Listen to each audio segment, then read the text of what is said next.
Mahindra Scorpio की जितनी cult fan following है इंडिया में, उतनी शायद किसी और एसयूवी की नहीं। स्कॉर्पियो को इंडियन कार मार्केट में लगभग 20 साल हो चुके हैं, लेकिन उसका क्रेज़ आज भी उतना ही है जितना सालों पहले था। सो आज की इस वीडियो में हम उसी महिंद्रा स्कॉर्पियो की हिस्ट्री और लेगेसी को जानेंगे। So back on those days early 90s के टाइम महिंद्रा कमर्शियल व्हीकल्स और जीप की व्हील्स के माइनर मॉडिफाइड वर्जन्स बनाती थी, और उस टाइम उनके पोर्टफोलियो में Mahindra CL550, MDI, MM540D, classic, major, commander और 1992 में लॉन्च की गई MM775, जो कि आगे चलकर अर्माडा का रूप लेती हैं, जैसे प्रोडक्ट थे। पर अब मार्केट में मॉडर्न कार्स कदम रख रही थी और कॉम्पिटिटर्स न्यू एज प्रोडक्ट्स उतार रहे थे, बट महिंद्रा के पास कोई भी ऐसा प्रोडक्ट नहीं था जो कि उन कार को बीट कर सके। सो 1995 और 1996 में फोर्ड ने महिंद्रा के साथ जॉइंट वेंचर किया और इंडिया में एंट्री ली अपनी एस्कॉर्ट सीडेन के साथ, जो कि महिंद्रा अपने प्लांट में असेंबल करता था। तो इस जॉइंट वेंचर से महिंद्रा की टीम को थोड़ा बहुत सीखने को मिला, बट अब भी उनके पास एज सच कुछ खास ज़्यादा एक्सपीरियंस नहीं था मॉडर्न एसयूवी बनाने का। तो उन्होंने ऑटोमोटिव इंडस्ट्री के दो बड़े धुरंधर, पवन गोयंका जो कि जनरल मोटर में काम कर चुके थे, उनको और एलन ड्यूरनाडो को हायर किया और उनके लीडरशिप में साल 1996 में प्रोजेक्ट स्कॉर्पियो लॉन्च किया। सो पवन गोयंका की टीम ने आनंद महिंद्रा और उनकी कंपनी के बोर्ड मेंबर्स को दो रास्ते बताए। एक कि अर्माडा को ही अपडेट करके उसे उतारा जाए मार्केट में, या एक नई ग्राउंड अप एसयूवी बनाई जाए। सो आनंद महिंद्रा ने दूसरा रास्ता चुना, यानी नई एसयूवी बिल्ड करने का डिसीजन लिया। बट अब भी इसमें एक कैच है। कैच ये था, तो पवन गोयंका की टीम ने 800 करोड़ रुपए की इन्वेस्टमेंट मांगी बोर्ड मेंबर्स से, पर बोर्ड मेंबर्स ने कहा कि 800 करोड़ रुपए हमारे पिछले 4 साल के प्रॉफिट से भी ज़्यादा हैं। सो फाइनली 600 करोड़ रुपए से प्रोजेक्ट स्टार्ट हुआ, जिसमें 90 टीम्स, 120 इंजीनियर्स एंड मेंबर्स के साथ 75 प्रोटोटाइप्स तैयार किए गए, और 26 ईयर ओल्ड एक IITian श्याम कुमार अल्लीपल्ली ने स्कॉर्पियो की डिज़ाइन तैयार की। और इसी के साथ इसका इंजन ऑस्ट्रेलिया एंड जर्मनी में डिज़ाइन हुआ, साथ ही इटली में सीट्स एंड स्वीडन में बॉडी पैनल और USA में इंटीरियर तैयार किया गया। और इस प्रोजेक्ट में महिंद्रा के सप्लायर्स ने भी अहम भूमिका निभाई थी, इसलिए महिंद्रा इसे ओवरऑल एक ग्लोबल प्रोडक्ट कहती हैं। सो फाइनली 550 करोड़ रुपए की इन्वेस्टमेंट और 5 साल की मेहनत के बाद 20 जून 2002 में स्कॉर्पियो इंडिया में लॉन्च की गई। स्कॉर्पियो के अंडर द हुड लगा था big 2.6 litre turbo diesel engine, जो कि प्रोड्यूस करता था 105 bhp की मैक्सिमम पावर और 260 Nm का पीक टॉर्क। उसी के साथ स्कॉर्पियो में Renault source 2 litre petrol engine भी ऑफर किया गया था, हालांकि ये इतना डिमांड में नहीं रहा जितना कि डीजल इंजन रहा। ये दोनों इंजन 5 स्पीड मैनुअल गियरबॉक्स के साथ आते थे।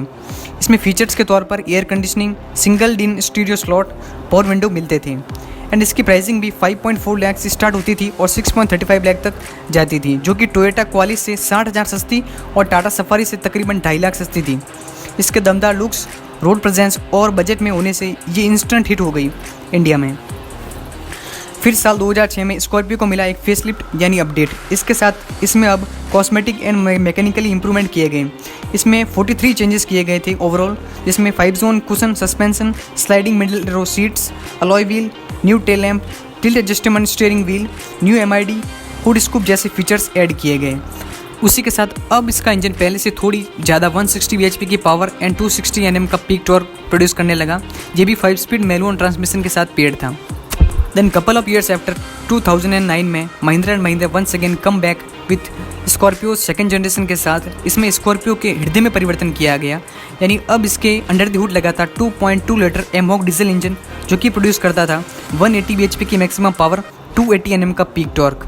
ये 130 kg लाइटर था प्रीवियस इंजन से। सो इसमें फ्यूल एफिशिएंसी इंप्रूव की स्कॉर्पियो की। इसमें एक 5 speed manual and first time in India किसी डीजल एसयूवी में 6 स्पीड ऑटोमेटिक गियरबॉक्स ऑफर किया गया। इसी के साथ अब इसमें सेफ्टी के तौर पर dual airbag, ABS and cruise control जैसे फीचर्स दिए गए, वो भी सिर्फ टॉप मॉडल में।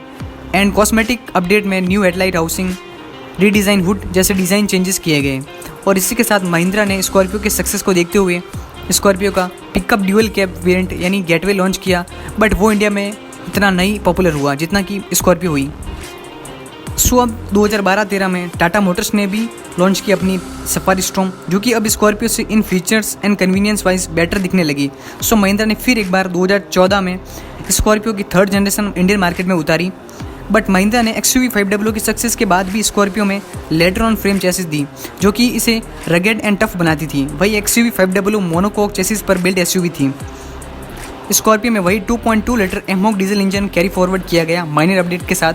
अब ये इंजन प्रोड्यूस करने लगा 120 bhp की मैक्सिमम पावर और 280 Nm का पीक टॉर्क। इसमें 5 speed manual and 6 speed automatic transmission offer किया गया, लेकिन थोड़े टाइम बाद ऑटोमेटिक डिसकंटिन्यू कर दिया गया। अब इसके एक्सटीरियर में लुक्स एंड डिज़ाइन के साथ इसके इंटीरियर में भी एक infotainment display, automatic climate control, automatic headlamp, automatic wipers जैसे फीचर्स ऑफर किए गए। सो अब स्कॉर्पियो थोड़ी मॉडर्न एंड अप मार्केट दिखने लगी थी, साथ ही अब इसकी डिमांड भी बढ़ने लगी।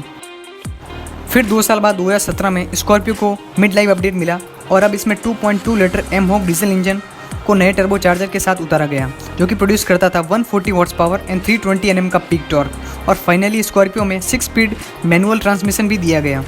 इसमें डिज़ाइन एंड लुक्स वाइज ऐसा कोई मेजर चेंजेस नहीं थे, बट अब इसका इंजन पावरफुल हो गया था। सो स्कॉर्पियो की इस 20 साल की जर्नी में उसके सामने कई राइवल्स आए जो कि उससे कई ज़्यादा फीचर्स, कंफर्ट एंड कन्वीनियंस देते रहे, बट स्कॉर्पियो को अपना कल्ट स्टेटस इंडियन बायर्स को कभी भटका नहीं सका। यही फैन फॉलोइंग और भी ज़्यादा बढ़ने वाली है अब जब स्कॉर्पियो की न्यू जनरेशन 2022 में आएगी। ये पहले से कई ज़्यादा modern, up market and premium होने वाली है, एंड आई एम श्योर आप भी स्कॉर्पियो के फ़ैन जरूर होंगे। सो आज के इस वीडियो के लिए इतना ही। आप हमें बताइए नीचे कमेंट सेक्शन में आपको स्कॉर्पियो के बारे में क्या अच्छा लगता है।